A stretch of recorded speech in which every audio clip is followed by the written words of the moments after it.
E hoje vamos falar da entre-safra que já chegou em boa parte do Brasil, principalmente nas regiões Sudeste e Centro-Oeste. E os cuidados precisam ser redobrados em relação às perdas de produtividade com a queda dos nutrientes nos pastos. E sabe o que é pior nesta época, pessoal? As áreas infestadas por isso aqui, ó. Plantas daninhas. A recomendação é que a aplicação de defensivos via foliar seja pausada nessa época para dar entradas às aplicações via basal ou diretamente nos tocos. Porém, esta época é importante para que se faça um diagnóstico dos locais empraguejados, com análise do solo em mãos, do solo e da situação das áreas.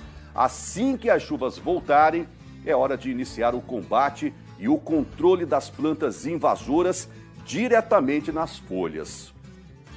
Sobre esse assunto eu converso com dois engenheiros agrônomos. O Felipe Machado vai nos contar como a tecnologia Ultra S tem ajudado os pecuaristas do estado do Tocantins. Já o doutor em agronomia, o Juscelio Souza, vai nos explicar como devemos fazer a adubação dos piquetes. Exemplo, a quantidade de fertilizante por hectare. Infelizmente, um estudo mostra que o pecuarista brasileiro não tem o hábito de adubar seus pastos e, quando aduba, aplica uma quantidade muito inferior à recomendada. Pergunta vinda de Ariquemes, Rondônia, do pecuarista Vinícius Rocha. Ele diz que não tem o hábito de aplicar fertilizantes nos seus pastos, mas quer mudar, Quer mudar esse jeito tradicional de fazer pecuária. Aliás, parabéns pela atitude, viu, Vinícius? Mas o fazendeiro quer recomendações de como e quanto aplicar de fertilizante nos seus pastos.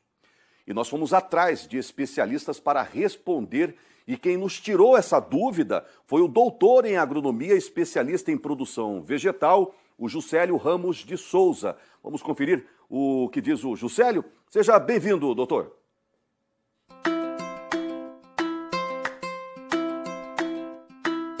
Tradicionalmente, os pecuaristas brasileiros não utilizavam no passado o manejo da adubação de pastagens.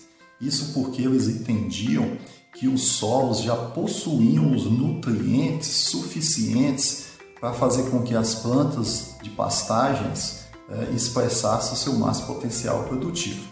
Só que nos últimos anos, eles começaram a perceber que esse manejo de correção dos solos, de reposição dos nutrientes nos solos, é um manejo de extrema necessidade e importância para fazer com que nós produzimos mais carne e mais leite. Os nutrientes é uma parte essencial para as plantas produzirem aminoácidos, e esses aminoácidos serão responsáveis para a produção de proteínas, proteína vegetal, que posteriormente o gado irá consumir e converter em proteína animal.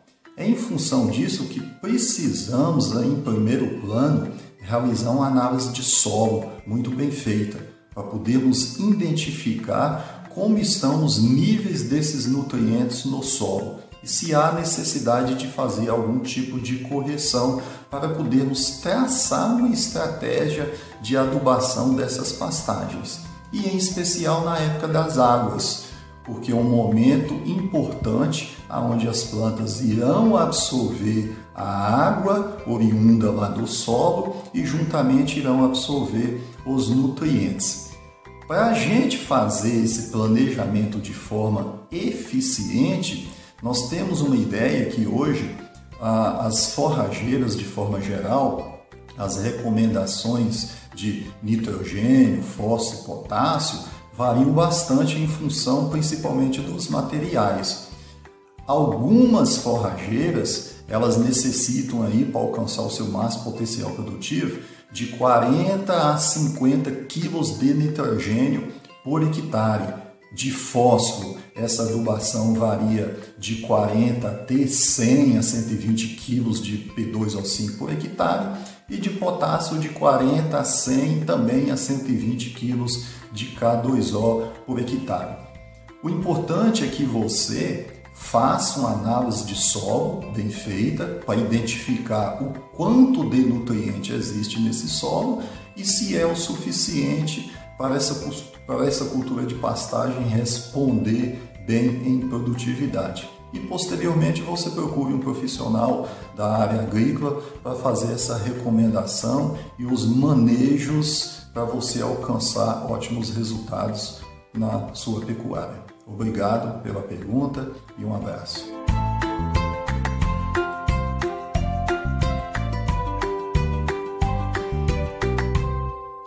Maravilha, a gente que agradece ao doutor Juscelio Ramos de Souza, doutor em agronomia, respondeu aí com uma magnitude, né? Primeiro passo, a análise de solo. Aí você começa a tomar a decisão recomendada por um técnico aí da sua região, tá bom, pessoal?